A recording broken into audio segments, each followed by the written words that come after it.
Engage your brain and enter the mind's eye. Your one-stop shop for politics to paranormal and everything in between. I'm your humble host, DJ Turnov, and you're listening to Z Talk Radio. We're going to take our slogan from politics to paranormal very literal tonight and combine the two to make a bit of a soup du jour. Something that's not really talked about too often in the history books is that following the American Revolution, reports of the supernatural exploded across the American landscape. From reports to healings, exorcisms, to magic and angels. And there were so many reports of the supernatural that the American founders couldn't ignore it. They believed that the supernatural itself was an actual danger to democracy. So in this way, miracles and the paranormal actually became a political problem for the early American Republic. But deep down underneath all of this are the true roots. These type of beliefs are a reflection of a society and some of the major things that they believe and themes that they encountered during their lifetime. And it also makes you think, what are some of the supernatural beliefs that we have today, and what do they really reflect upon our beliefs? And the man who's going to help us explore all of this is Adam Jortner, Associate Professor of History at Auburn University, who just came out with the book, Blood from the Sky, Miracles in Politics in the Early American Republic. We'll be right back in a matter of moments. You're listening to The Mind's Eye.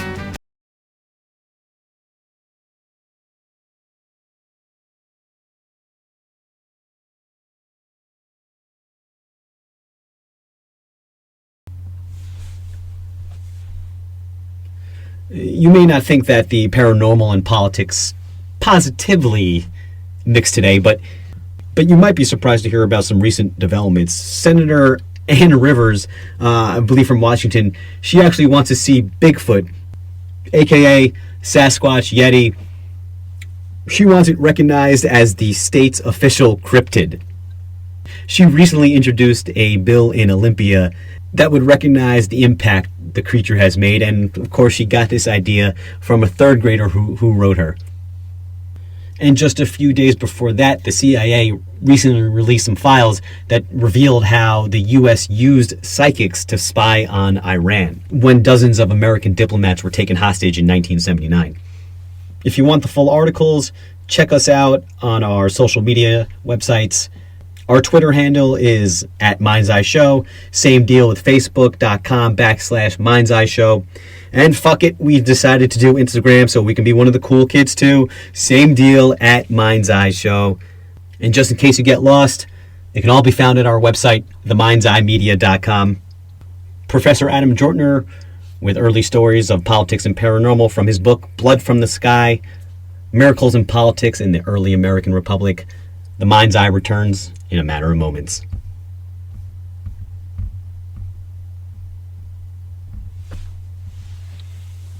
Dr. Adam Jortner joins us now. He's received fellowships from the Woodrow Wilson Foundation, the McNeil Center for Early American Studies, the Massachusetts and Kentucky Historical Societies. I'm sure a few that I haven't mentioned now. He's an expert in alternative religions in the U.S., Native American religion and politics, and the history of the supernatural and esoteric. Good thing, because we're talking about all three of those tonight. Doctor, it is a true pleasure. Welcome to the Mind's Eye. Thanks, Brian. It's good to be here. And first off, big congratulations, by the way, Professor.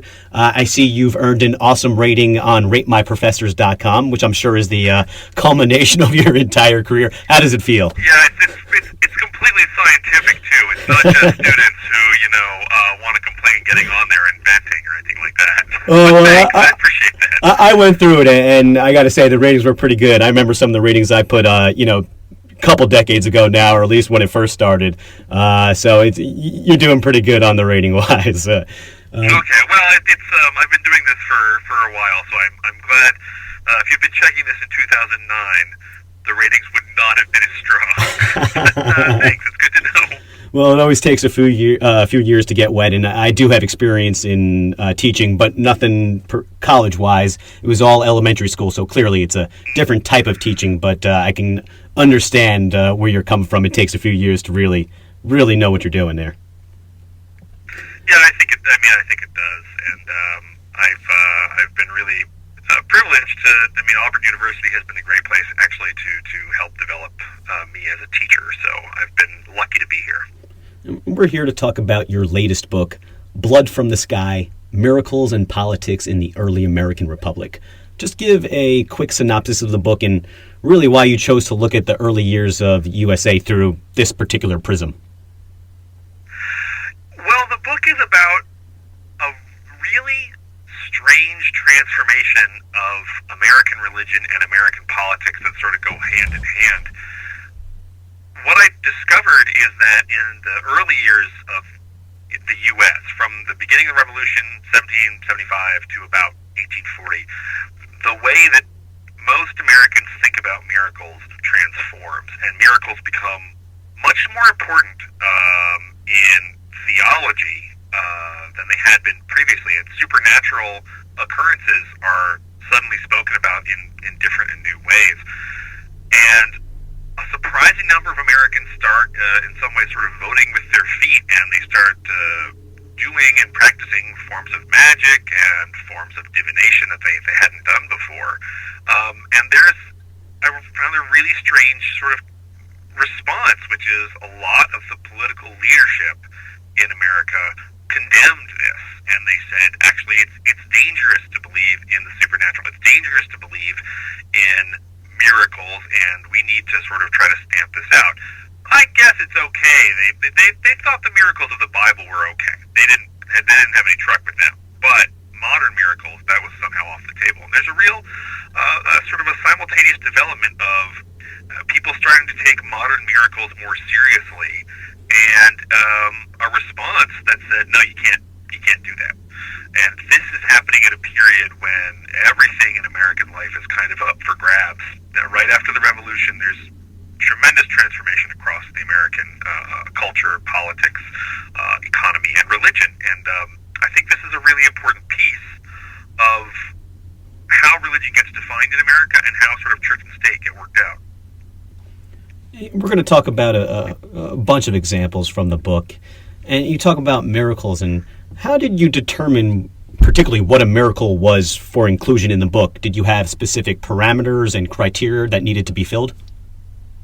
I did, and I should point out that one thing that I decided to do right when I started off is I decided I didn't care if the miracle was true or not. And sort of by definition, all the miracles I discuss in my book can't all be true. But I wanted to not think about whether or not they were true, but whether people said they were true. And if people believed them, what did they do about them? And if people didn't believe them, what did they do?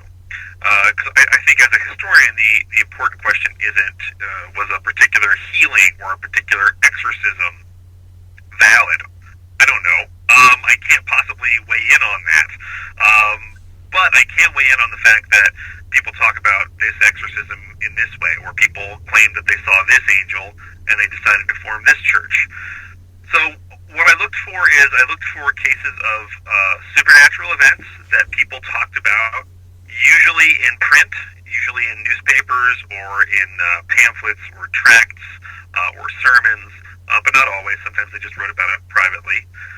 And I looked for cases. For me, a supernatural event was something where the laws of nature had been violated in some way, or people claim that the laws of nature have been changed.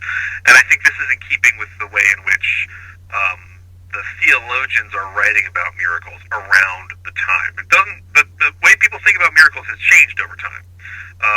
For a long time in Europe, miracle was pretty hard to prove. There are a lot of sort of gradations of natural phenomena, from purely natural to preternatural to fully supernatural. But in the early U.S., these distinctions get collapsed, and you sort of get it's natural or it's supernatural. So there are some things people say are supernatural in the early U.S. that wouldn't have been classified. Some things in 1800 get classified as supernatural that would not have been classified as supernatural in 1500. So you get people calling a vision a miracle. But I don't think anyone in 1500 would say, oh, it's not a miracle, because for various reasons. So I looked, did people call it miraculous? That was sort of my criteria for figuring out, okay, am I going to include this in this book?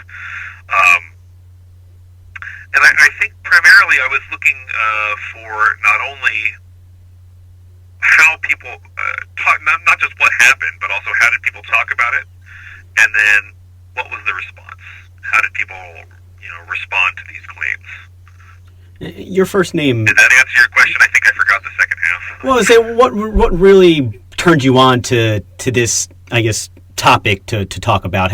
Why did you choose to look at early America through the prism of supernatural and theology and the interaction between the two and the government? I think it sort of happened by accident. I wanted to write about conversion, and so I was reading a bunch of conversion accounts, and there's a really prominent Protestant named Charles Finney, 1820s, 1830s, and I read his memoir, and he says that he actually saw Jesus Christ in his law office, and that was his moment of conversion. And then, the same day, I read an account by a guy named John Thayer, who was a Congregationalist Protestant who went to Rome to investigate a miracle, became convinced, and converts to Catholicism. So here's a leading Protestant, leading Catholic, same time period. Both of them are pointing to supernatural events, saying that's why I converted. And I sort of took that as a beginning, and I started looking around, and I found a lot of people claiming supernatural events happened to them in this time period. And I think it is something that historians have overlooked a little bit, because supernatural events and miracles, these are things we hear about, in the biblical period, or we hear about it in the medieval period, and we're not supposed to hear about it, in the founding of America. Or, if we're going to hear about it, it's this vague stuff about how the American Revolution is a miracle. It's not stuff like a turnip covered with mystical symbols that gets thrown through somebody's window, but there's a report about that. It's not an angel showing up to get rid of a ghost and then telling everybody how he keeps his beard shaved, and that's something that gets reported in the early Republic. These really, sort of to the modern ear, they sound almost strange, or they do sound strange. And I sort of started finding them in a lot of different places, and I couldn't resist just seeing what would happen if I started trying to collect all these stories, just to see if they added up to something. And I honestly, I think they did. I think there is a resurgence of supernatural belief in the early U.S., and I think that that's a really important piece of our history. Not in the way we normally think about. We ask the question: was the American Revolution religious, or was it not religious? And that's, because we're supposed to think then we should be religious or not. But the kind of religion that people had in the early Republic was pretty different than they had before. I've noticed a pattern that has developed over the history of the United States and really throughout the globe and spanning cultures, that when there's a rise in spiritualism and superstition and the supernatural, generally that's after some type of big war where there's been a large amount of population loss. Have you ever noticed that pattern, or am I just crazy here? No, I'm not sure that's true. Because I think one thing is, name a period of time when there has not been a big war. Exactly, that's true. A lot of people sort of pointed to, spiritualism rises after the Civil War because so many people died in the Civil War. But spiritualism gets started in 1848, 12 years before there's a war. And, this is super nerdy, but spiritualism actually catches on much more effectively in Canada than it does in the U.S. So, what's going on in Canada in the 1870s? Canadians, write in and tell us. I think what's much more profound for me, I don't think it's a connection between the revolution. I think it's the transformation of religious freedom. I think the fundamental event is that's the First Amendment, because once you disassociate the state from the church, once you say the state isn't going to have an official church, then people who experience miracles don't have to go through any proper channels. In certain colonies, the British colonies, you actually can't form your own church. You can you can join existing churches, but you can't sort of go form your own group. But once that disestablishment takes place, once you've got freedom of religion, then if someone sees a miracle, they don't have to tell their minister, "Yes, I saw a miracle," and then the minister has to pass it on up the chain. They can go and form their own church, and that's what happens with the Mormons when Joseph Smith meets an angel, digs up the golden plates. It's what happens with the Shaker Church when Ann Lee arrives in the U.S. and claims that she is inhabited by the Christ Spirit and can heal people and has various miraculous qualities associated with her. And it happens with several Native American prophets who claim that they're channeling divine power. And there are all sorts of smaller churches that don't go anywhere, that don't sort of make it. But they don't have to get approval of the higher-ups. They can go form their own church. And that's, I think, the key to understanding it's not just that people are experiencing more miracles, but that there's a legal framework in place that allows them to express this idea and to organize this, to organize people. Come, it's not just me who believes it. If you believe it, come join us. And I think that's an important piece. And people took their right to religious freedom very seriously early. I mean, there was a wide diversity of religion in the U.S. In the early formative years, more diverse than history books probably portray. I think so. And in some ways, it's more diverse than we have today. I think modern American Christianity is really dominated by evangelicalism, sort of belief that one needs to be born again and needs to have a conversion experience, and there are other things that define it. But that's a big piece of American Protestantism. You have Catholicism, and then you have sort of mainline Protestants. Those are some of the major groups. In the early Republic, there is no such that sort of consensus doesn't exist, and there are real differences among the various sort of branches of Protestantism, and these questions about miracles form new branches. There's the Churches of Christ, Disciples of Christ, have these revival exercises out in Kentucky where all of these things happen that they think are like miracles, or they seem to be supernatural, and that means God is leading them. And they form their own churches, and they've been one of the most successful American startup churches. And I think people took the right to pray where they wanted very, very seriously, and the right to, if they wanted to practice a piece of religion that their minister didn't agree with, if they wanted to use a magic charm, or if they wanted to go to a fortune teller and their minister disapproved, well, they just did it anyway. And I think that has become a real piece of American religion, is you don't tell me what to think. I'm the arbiter. I get to decide what it is I'm going to believe, and we hold to that pretty firmly. And as you said before, in the decades following the revolution, the paranormal exploded across America. Would you say that most of the reports had a religious twist to them? Healings, exorcisms, magic, angels, things of that nature? Yeah, it's hard for me to think of. I'm sure I have a few sort of supernatural examples that were not associated with some kind of religious content, because the assumption is that anything that was supernatural came directly from God. So there's no such thing as cryptozoology, for example. There's no such thing as there's going to be a supernatural creature that isn't a divine being, because everything, there sort of was an assumption. Part of what makes this all work is there's an assumption that nature works in regular, predictable ways, and any violation of that is going to be supernatural. Now, modern scientists would reject that because, nature usually acts in predictable ways, but you can get, there are pretty funny things do really happen. There really are, rains of frogs, and there really are remissions of deadly cancer. These things really do happen. But in the early republic, such things would be looked on as that's a miracle. It's supernatural.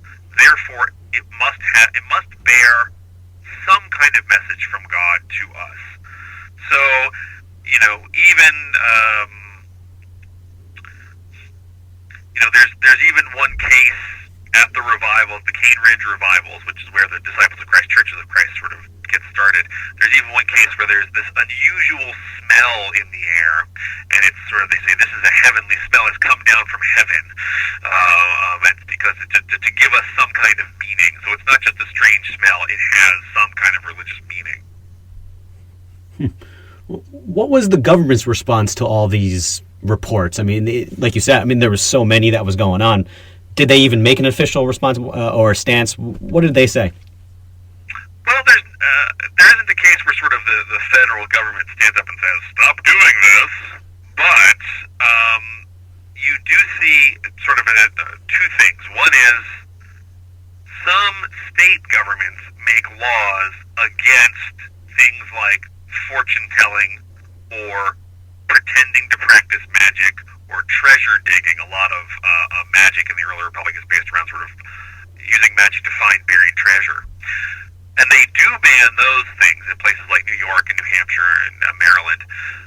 The idea being, no one would make such claims unless they were deliberately trying to deceive someone, and therefore anyone who claims that they can find treasure is committing fraud, and therefore they can be put in jail. So, and those laws are on the books, and they're not frequently actually.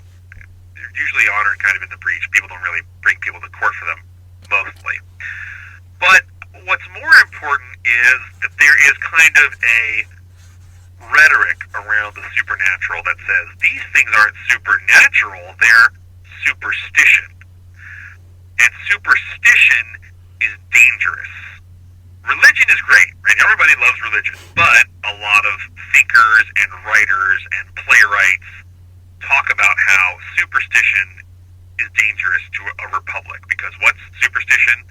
It's a deliberate attempt to deceive someone. So the idea behind around the time superstition doesn't involve throwing salt over your shoulder or knocking on wood.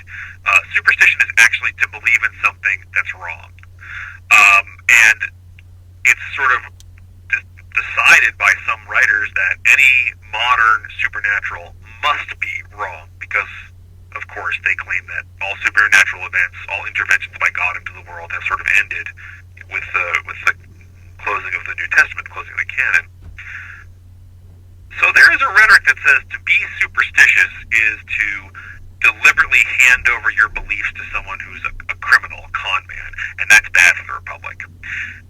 And this language, I think, is very serious, because this language, you start seeing, it floats around, it's in books and in stories, and sometimes politicians talk about it, but you also see it when mobs gather to attack Shaker villages, where the Shakers, people who followed Anli, or no religion, mobs would gather to attack them, and they would say things like, we're doing this because you are superstitious, and you're a danger to us all.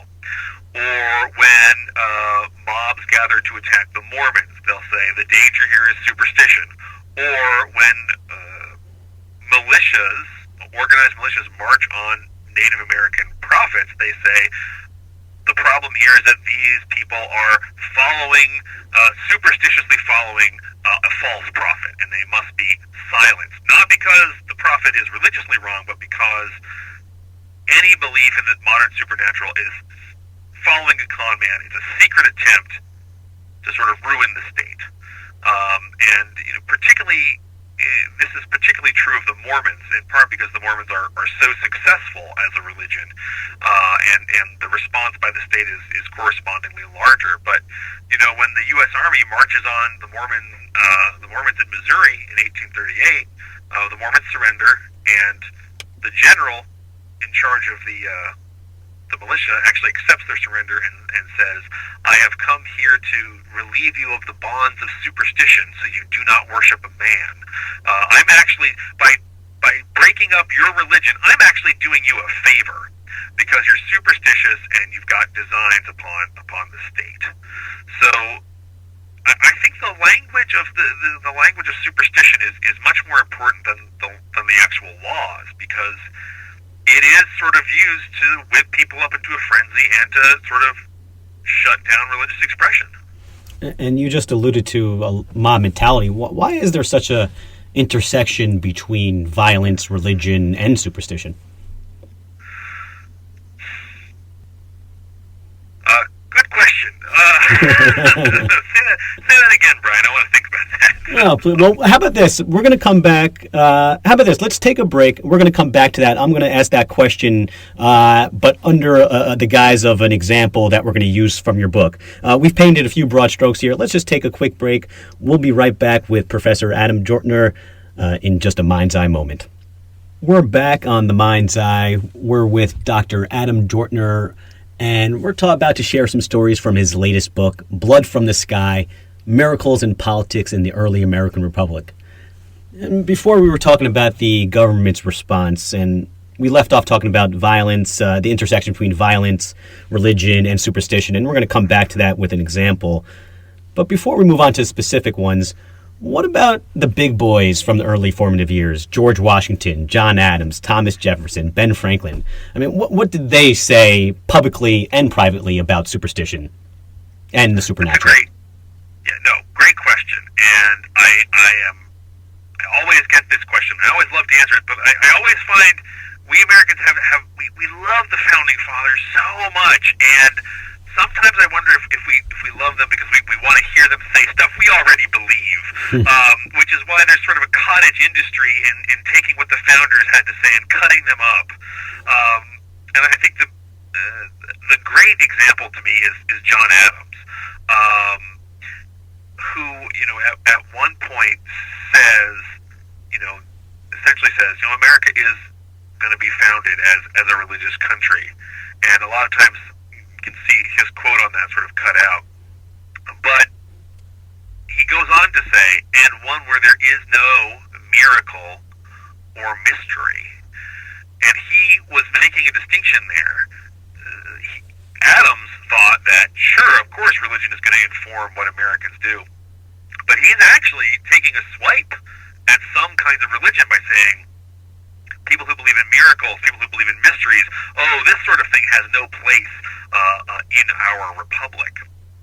And a guy like Thomas Jefferson, when Jefferson was sort of at the low ebb of his influence in 1798, when the Federalist Party is in ascendance, and it looks like Alexander Hamilton is going to be running things, he actually calls this a reign of witches.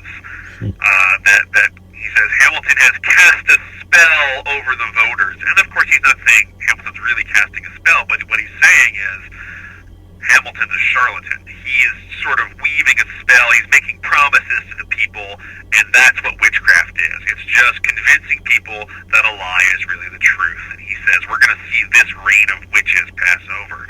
So, some of the founders clearly had the idea that, any claims to magic or supernaturalism were not just wrong, but they didn't have a place in a republic. Now, I would point out sort of, conversely, a guy like George Washington, Washington's opinions on religion are really fascinating. He does seem to have been, we don't really know what his own personal beliefs are. He kept that pretty well guarded, but he certainly goes out of his way to welcome fair number of small religions into the body politic. So there are letters from Washington to Catholic organizations, to Lutheran organizations, to Jewish organizations, and these are pretty tiny sects in America at his time. And he almost unilaterally is always like, "It's great to have you here. We're so looking forward to having you as part of this country." So again, he seems to have been pretty open to different religious notions. And I think these are important things to understand about the founders, because we sometimes conflate what the founders believed personally with what the founders thought the state should do about religion. And those are actually two different things. Because clearly, Washington has pretty strong Anglican beliefs. He's an Episcopalian, but he also thought, and he does a lot of public religious things. He has fast days. He takes an oath of office on the Bible. But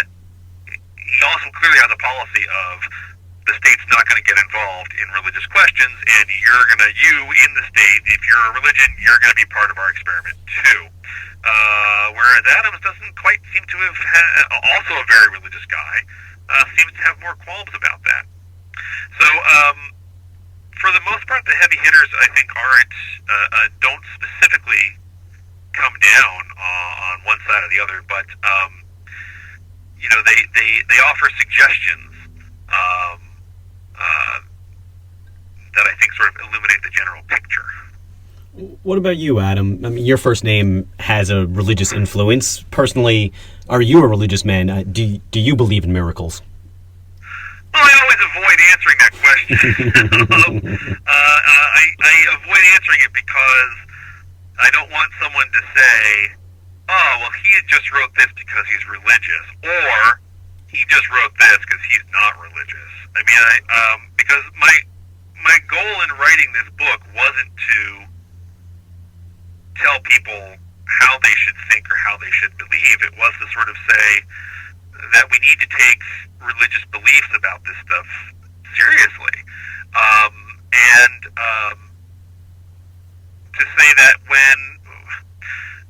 I think we have my real feeling is actually not about religion at all. It's sort of about church and state and sort of the public good. And I think we're entering a phase in America where the question of, are all religions going to be treated equally is coming up.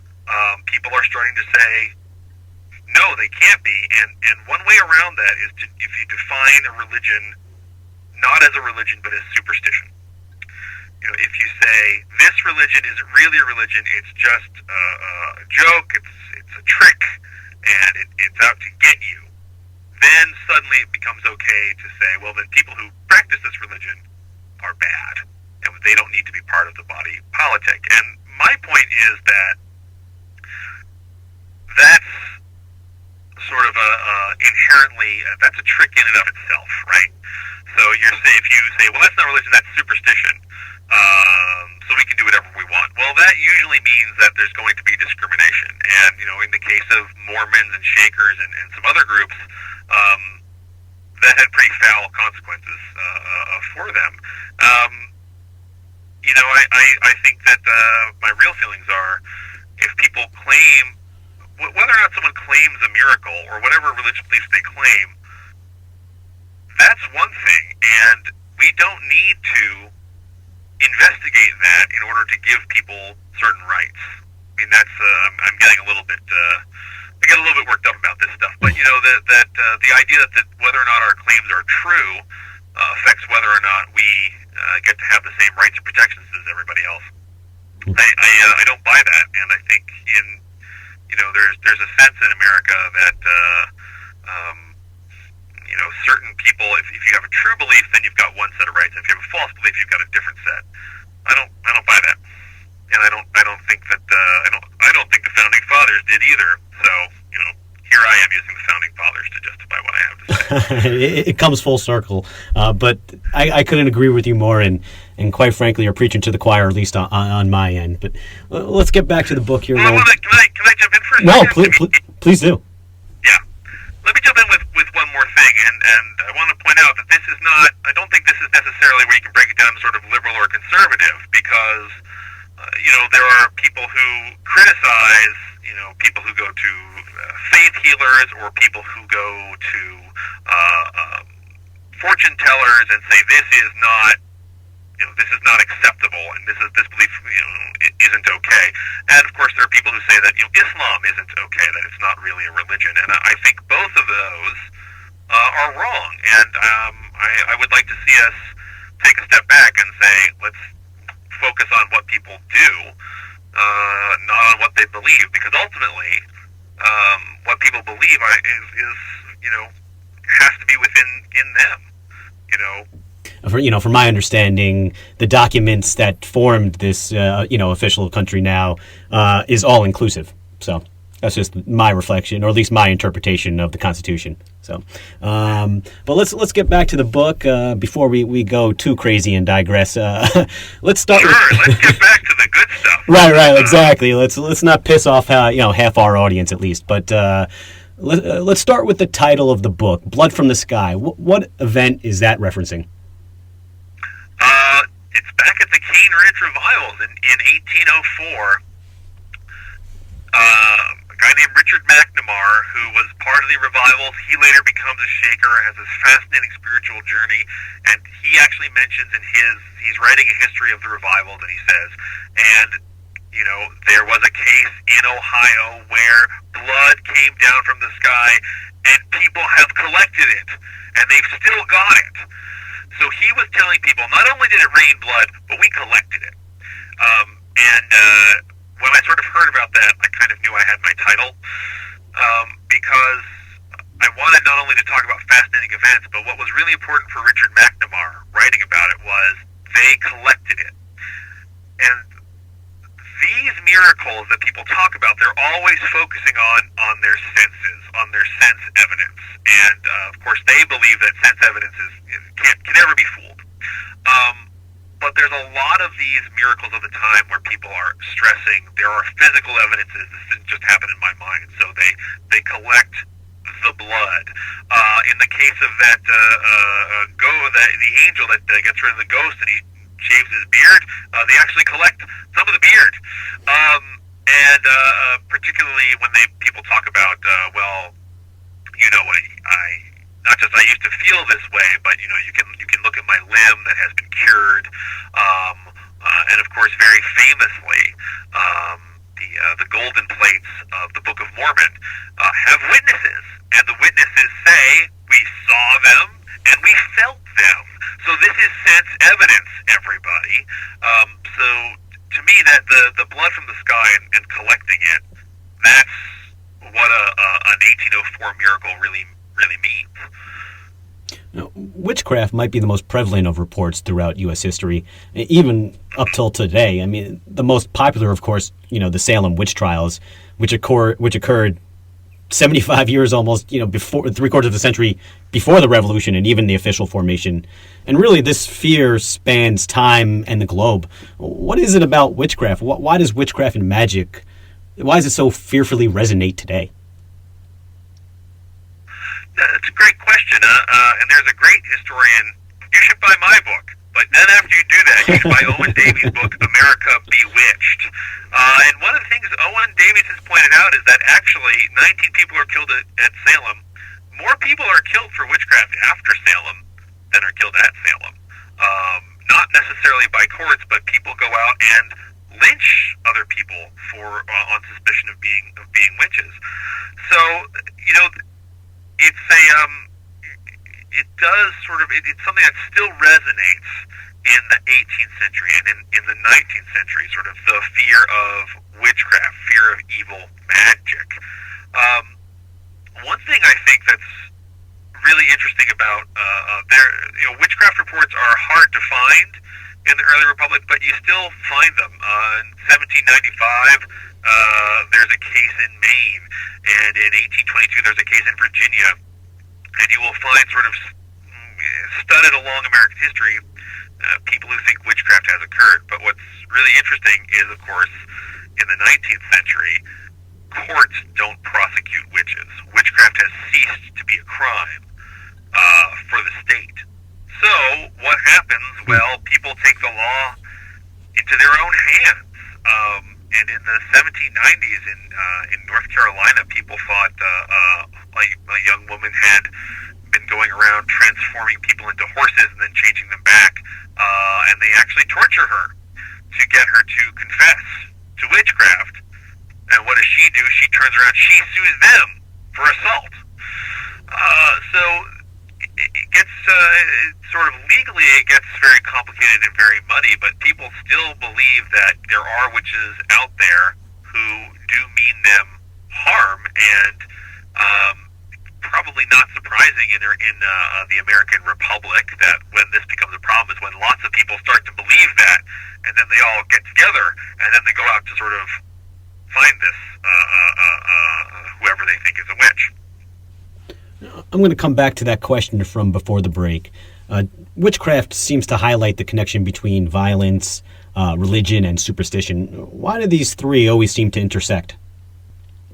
Well, I'm not 100% sure I buy that, because I think certainly when religion becomes violent, that gets a lot of attention.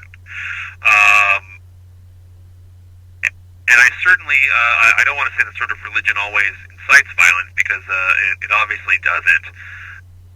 There's a question for me, sort of, when does, these things don't always occur simultaneously. You can have belief in witchcraft without having witch trials. You know, there are certainly people who believe in witchcraft today, but we don't often have witchcraft trials in modern U.S. And there were people who believed in witchcraft, way back when, in the 1600s.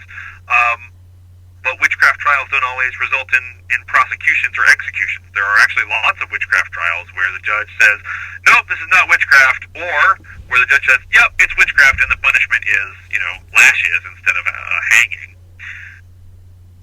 How about we rephrase it? There is a moment, though. I mean, I think there are moments, though, where religious beliefs do turn to violence, and I think sort of understanding when that happens is pretty useful to know. In the case of this case in North Carolina in the 1790s, well, when enough people start believing that this woman really is a witch, and that the way to stop her is to grab her and stick her feet in the fire, which is what they did, then violence is going to occur. But almost simultaneous with this outbreak in North Carolina, there's a case in New Hampshire where a bunch of men sort of write down, we think, they thought a woman in their community was a witch, and they said, we really think she's a witch. We're not sure what to do about that. And they're writing to a court, they say, can you help us? And we don't know what the court said. But they clearly were thinking about, well, there's a witch, but we don't want to cause any violence. So, religious beliefs and even belief in the supernatural still exists with a whole bunch of other social forces, economic forces, and religious ideas. There are largely, at least I would sum it up as largely three types of supernatural experiences in the early years. The white Anglo-Saxon, and then of course you have the black and slave experience and the original inhabitants, Native Americans. Let's go into some of those type of supernatural experiences. Tell us a story about, let's start with the second former, the black and slave experience. Tell us about the story of Solomon Bailey. Oh, sure. Solomon Bailey is an escapee. He is one of the enslaved people who manages to escape, and he is fleeing from slave catchers, and he writes in his memoir that he finds himself surrounded by a flock of birds, and he knows he's sleeping in the forest, taking a break from running, and he wakes up, he's surrounded by these birds, and he gets a feeling that he should not disturb them.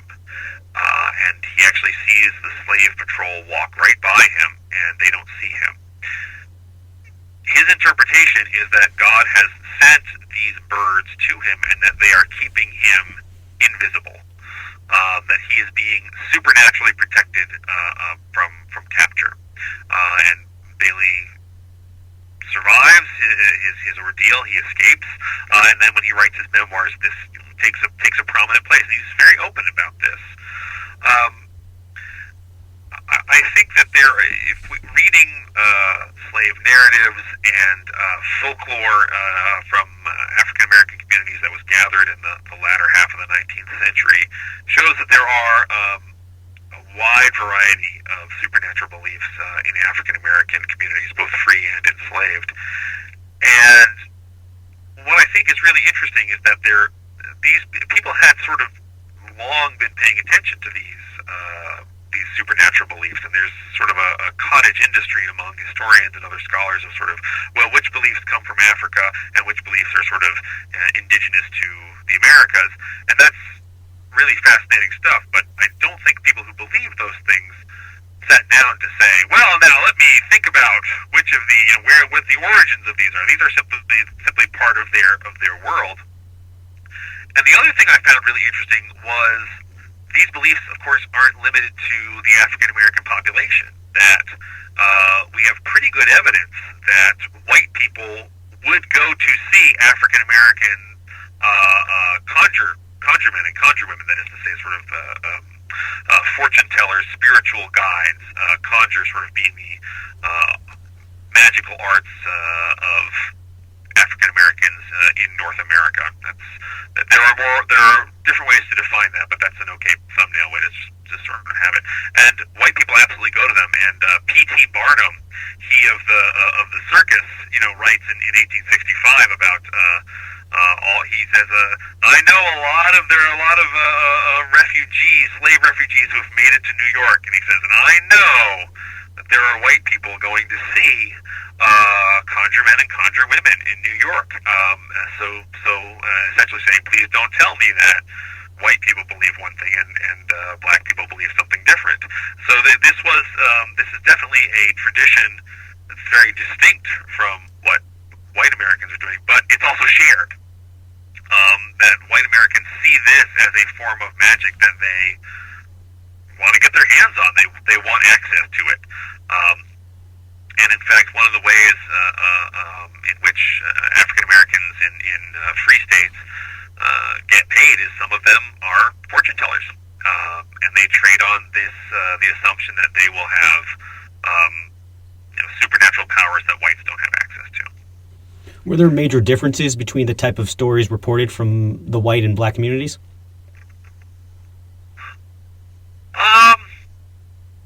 There are differences, but I think one thing that unites them is sort of the idea of having spiritual power. That some people can perform supernatural.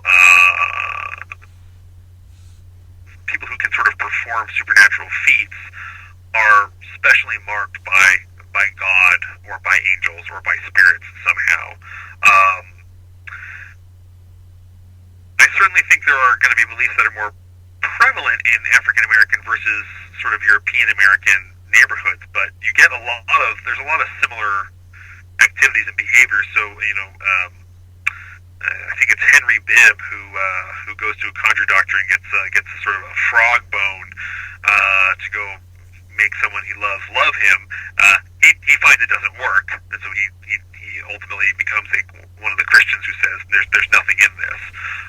But there are plenty of white people who have love charms as well, and in fact, one of the common love charms is to I think you're supposed to drink half of a glass of water. You stick a glass of wine. You stick a piece of paper in the wine. It absorbs all the wine, and you're supposed to stick that under your pillow. Whether that stains then you're going to dream of who you're going to marry, and whether that stains your pillow, they didn't say.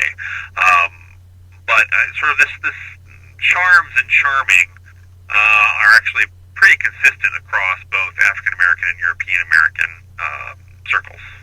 What about the Native American supernatural beliefs, particularly with their regard to miracles? This gets things are a little bit different. One thing that's always challenging with Native American religion is, first of all, tracking and use of sources, because we have a lot more sources from white people who saw Native Americans doing something than we have of Native Americans themselves. We do have some reports from Native Americans telling their own story. So you always have to be careful. What does the white observer say they're doing? Did that person get it right? That's one challenge. The other challenge, I think, is there is a tendency in modern American culture to think of Native American religion and spirituality as somehow not being bound by time. That somehow the peoples who were indigenous to this continent have a religion that hasn't changed from the moment of European contact till now, and that's simply not true. Like any group, they have a faith that has some things remain the same, some things change, sometimes ceremonies change, but the theology behind it doesn't. That kind of thing. One thing that certainly happens between 1700 and 1900 is that as Native Americans come into contact with Christian missionaries, they are learning some of the dictates of what Christianity is. But one thing that's true about at least some of the peoples of the eastern woodlands, the Indians who live sort of around the Great Lakes and up into New York and New England, is the belief that religion is sort of flexible, that spiritual power can be borrowed. So it's not that there's one set of truths that is true for everyone. Different people have different truths, and you can actually go out and borrow them. So it's very common to find Native Americans borrowing ideas and ceremonies from Christians, be they Catholic or Protestants, and simply using them. This works for the white people, so it should work for us too. And that doesn't mean that their other beliefs have to go away. I think one particular kind of religion among Native Americans that emerges around the time of the Revolution is what is today called nativism. The belief that there's a high God, the master of life, who created all Native Americans. Native Americans are his chosen people, and he had returned and given them a series of prophets, and those prophets could perform miracles, supernatural events. Now, this is not something that all Native Americans believed by any stretch of the imagination, but you get people like Tenskwatawa, the Shawnee prophet, who claims that he puts out the sun one day, and people claim that he can fly. And you get the Kennecook, the Kickapoo prophet, who claims that he has healed people. Or you get Handsome Lake, the Seneca prophet, who claims that he can find out who has been practicing witchcraft. And they all have these supernatural abilities, which they claim are evidence. Now, they're talking about sense evidence as well, that they have divine powers. And, of course, they're also doing things like saying the U.S. government can't just come over here and take our land.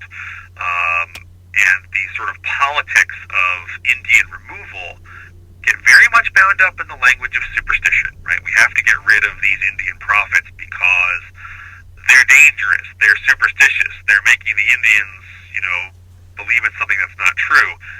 And, of course, they're also on land that we want for white settlement. Of all the stories in the book, what would you say is the one story that is most unexplainable to you, but also seems to have the most physical evidence?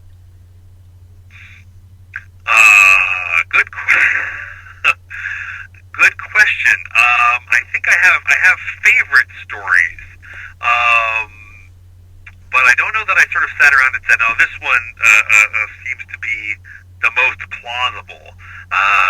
Because I think to an extent, sort of saying whether something is plausible enough is it's akin to saying whether it really happened. And as I said, I don't really care if they really happened or they didn't. These are stories that people told each other. So I'm gonna say that I think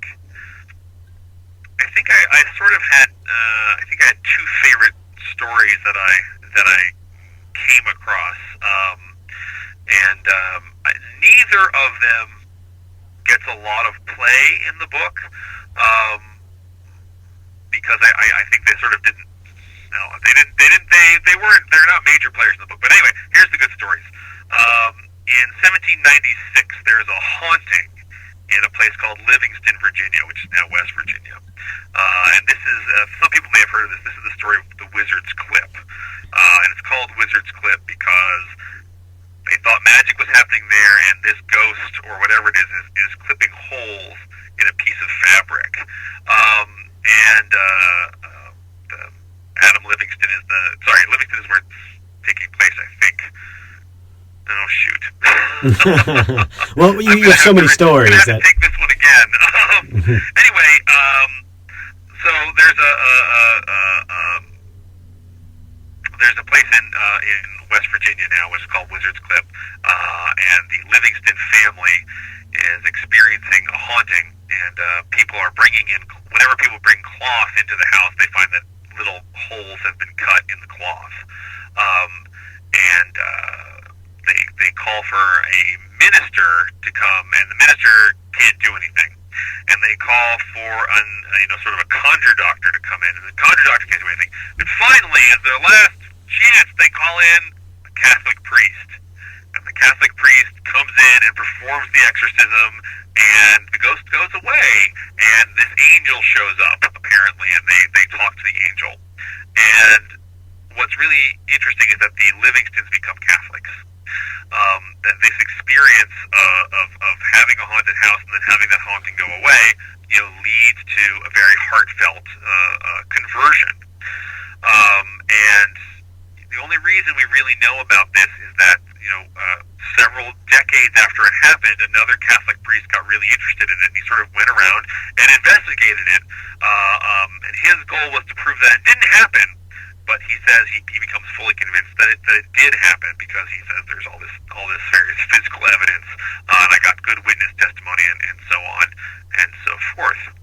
So that's the story of Wizard's Clip, which I just think it's a really fascinating story, and I love the fact that they're sort of working their way through different denominations until they hit on the one who can actually solve their problem. And I think that is an aspect of American religion, too, is we want our religion to be really practical. We want our religion to work. It's fine, and I think if you listen to a lot of religious discourse in this country, we put a lot of emphasis on heaven, but people who talk about religion in America also generally say, but it's also good for you here, too. We want it to work. So that's one of my favorite stories. And then my other favorite story is in Kirtland, Ohio, which is a Mormon enclave in 1837. And someone claims they see a giant flying steamboat cross the sky, and it's filled with all the departed Mormons who have lived in Kirtland, and they're waving down at them, and it flies over. And the person who sees this takes this as a sign that God is approving of the work they're doing. Just because I think the idea of a flying steamboat is such an amazing thing to think about. It almost sounds like someone invented it, but it's written about in such a matter-of-fact way that I had no doubt that the person who wrote the story down really found the story edifying and compelling. And of course, he is a Mormon. That these, I guess one way of thinking about this project is I was not looking for confirmation that the supernatural existed or didn't exist. What I was really looking for is what supernatural events meant to people who said they experienced them. That was what was really, that's what I really found more moving and important than any of the sort of reports, was when someone would write so touchingly about this event, and then explain how it changed their life. That is what I really found. That's what I really sort of found moving, and there were times at which I almost, felt myself moved almost to tears when I was reading something, just because it's people are speaking so profound and so emotionally. What about? And I really found that was really compelling to me. Do you feel like you've changed from reading about these stories and writing this book? I think I certainly came to understand. That's a good question. I think I really, in studying these stories, I came to understand the challenges of believing something really radical. Not to say whether it is, true or false, but I have a profound respect for people who believe something that someone else says is crazy. And that's actually a hard thing. I mean, it is hard to do, and I don't believe that all of these stories that I've covered are true. And, I don't believe everyone who experienced a supernatural event was a good person. Clearly, there were some people who experienced supernatural things, and if you believe a witch is doing damage and you go torture her, that's a terrible thing to do. But I began to sort of have a real appreciation for the amount of courage it takes to stand up and say, here's what I hey, here's what happens to me, and here's what I believe. Particularly when it is something religious that most people around you don't believe. That's really hard to do. And I think I did come away with a pretty profound respect for these people, even those of whom who did things that I don't endorse or don't approve of. I mean, generally there was a lot of religious fervor to the reports, and I mean, what do people? So you can say that obviously that was a reflection of the time then. Religion was a big thing going on. Obviously, the right to practice your own religion. What about today? I mean, there's so many reports of UFOs and aliens. What do these type of supernatural beliefs reflect about us today? It's a good question. One thing I really found interesting in doing this work is how much the political class of the early republic really was opposed to reports of miracles or reports of supernaturalism, whereas modern American Protestantism, people are taught to expect the touch of the supernatural in their lives. Maybe not directly, but a lot of people believe that angels are watching over them. A lot of people believe God supernaturally intervenes in their lives for one reason or another, and people are sort of taught to sort of expect that to happen, and that's just that's a really profound change from a system where these kinds of things are looked at very skeptically, and these are actually accused of being superstitious and bad for the state, to where this is just sort of something that we expect to have happen. What do I think the question is if there are reports of UFOs and communication with the dead and ancient prophecies coming true, what does this say about us? Well, I'm not sure I can answer that question, but if I were to hazard a guess, one thing that I think a lot of our modern supernaturalism, I think, has been really influenced by sort of big budget movies, and there's sort of a recurrent apocalypticism among some modern supernatural theorists, and I think that has to do with of course there's a sense of unease, but also a sense of powerlessness,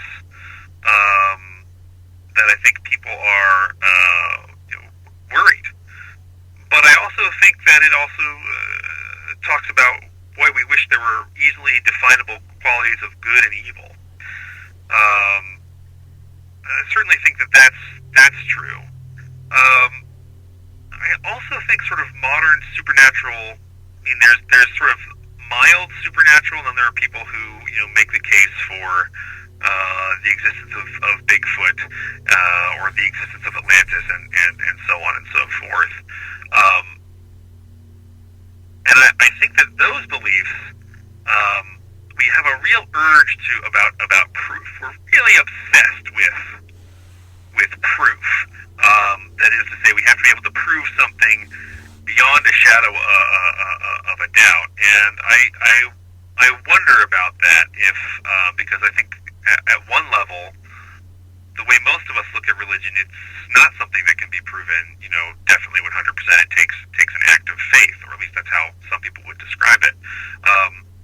And yet we are very much involved in, we want certainty. So I think these ideas are sort of things that are sort of percolating in our own modern view of what counts as supernatural. But of course, I'm not an expert on modern supernaturalism. I'm only an expert on supernaturalism of people who have been dead for 150 years. Well, I guess they say hindsight is 20/20. It's going to take a couple centuries for them to really show us what our society is about when it comes to those type of beliefs. If I was reading correctly, I think this book said it took you almost 10 years to write. Can we expect a sequel? And if so, is it another George R.R. Martin style, another 10 years? No. Well, this book took me 10 years to write. I stopped to write a different book right in the middle. Yeah, no, I mean, there was this book, there were a lot of moving parts, because I looked at Shaker communities, and I looked at Mormon communities, and I looked at Native American communities, I did a lot of gathering of out-of-the-way stories and sort of out-of-the-way archives. I don't think my next book is going to take 10. I hope it doesn't take 10 years to write. But I am, again, I think I've become more interested in the question of sort of religion and citizenship, and I think I'm going to be working on something about sort of the ways in which early Americans, early people, right after the Revolution, are thinking about the connections between, what makes someone a citizen. What do you have to believe in order to become a citizen of the Republic? Because I think that's a question that people are banding about up there too. Thank you so much. And before I let you go, actually, just tell people where they can get their hands on the book and any social media information that you have that you want to throw out there. Sure. It's book is Blood from the Sky: Miracles and Politics in the Early American Republic. It's available through Amazon or any other online bookseller. It can also be purchased in most academic bookstores.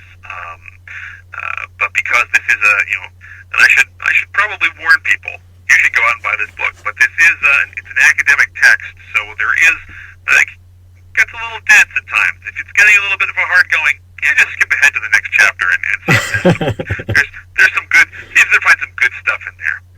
Well, that's definitely a good preface for the book. I appreciate it. I mean, there's a lot to chew on, obviously, and the only way you can get through it is by showing these type of examples, and you have to do it in an academic way for it to be taken seriously. Yeah, well, one challenge of writing about this supernatural in an academic environment is you do have to convince. Most academics don't write about this stuff, so I do have some stuff in there which is intended to justify my choices and to convince my fellow historians that, as one of them put it, I'm not just trying to cash in on the current fad for zombie movies and vampire films, but that I think this is serious stuff. I do think that we are what we believe, and understanding how people think about the supernatural is a really important key to understanding the kind of people that they are and the reason why they do the things that they do. We didn't want to ruin it by giving away all the stories, so definitely go out there and get it. Professor Jortner, thank you so much for your time, and even more important, thank you for the history lesson. Hey, thanks, Brian. I really appreciate being on. The wrap-up, after a quick word from our sponsors, this is The Mind's Eye. It's time for the beginning of the end. It is the Mind's Eye wrap-up. Go over to our website, themindseyemedia.com. You'll get all the information for tonight's guest, and of course you can see our upcoming schedule and take a sneak peek at next week's guest. We're bringing in true crime writer Kathy Scott. We're going to discuss her book, The Murder of Biggie Smalls, as our commemorative episode on the 20th anniversary of his death. As always, much appreciation to you, the listener. Thank you so much